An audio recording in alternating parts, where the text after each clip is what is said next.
Luke is currently on life support, but he has no brain function. We have come to terms that Luke, our beautiful gift from God, is no longer with us. A great athlete and an even better person. That's how family and friends remembering Luke Shem. The Wallace County High School football player collapsed on the field last night during a game. His family says he won't recover. A community vigil is just starting in Sharon Springs. Pilar Pedraza is there live. We'll get to her in just a moment.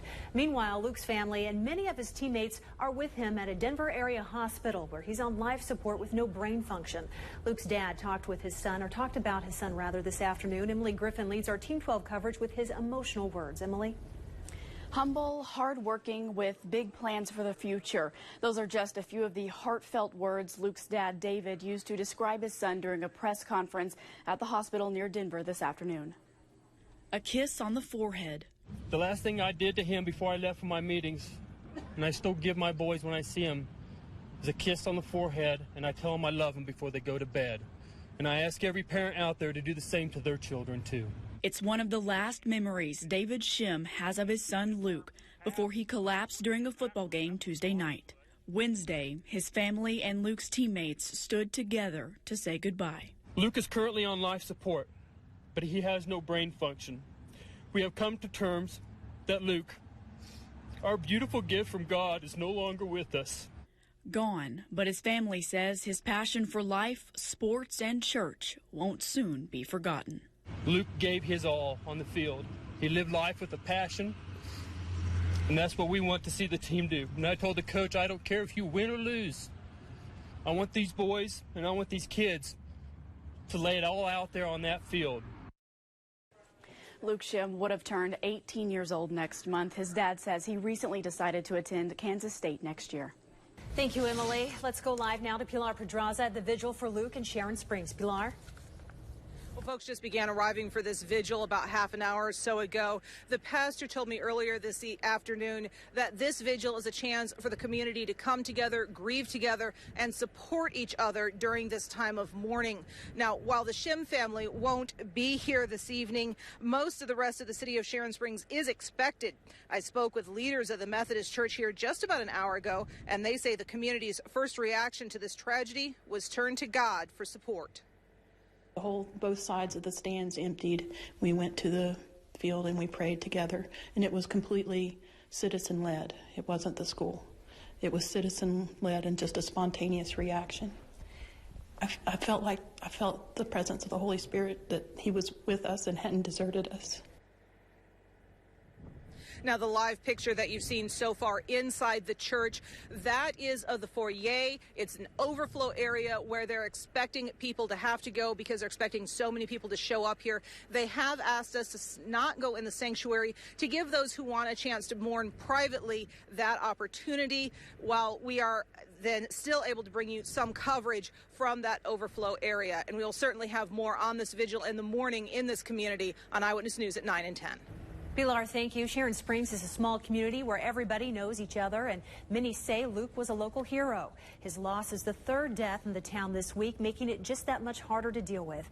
And Maya reports the school Luke attended spent today trying to help the children cope. We did pull in counselors, some ministers. We have those people here available for students, staff, and invited parents in as well. Less than 24 hours after so many in this small town witnessed the collapse of a young man most call a local hero, the town is working hard to make sure everyone gets the help they need to get through this mourning period.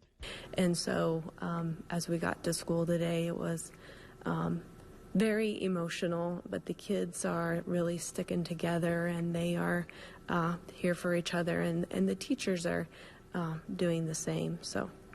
Those who live here say Wallace County schools and the surrounding community are more than just neighbors. They're family. Faith, love, and family. That's what we have at Wallace County. And the outpouring has been tremendous.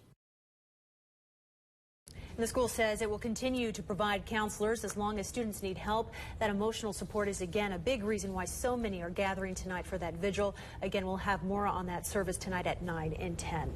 Luke's family says he participated in every sport he could, including football, basketball, and track. He was a mentor to young kids and participated in 4-H. Danny Welniak now shares some of Luke's accomplishments. Danny.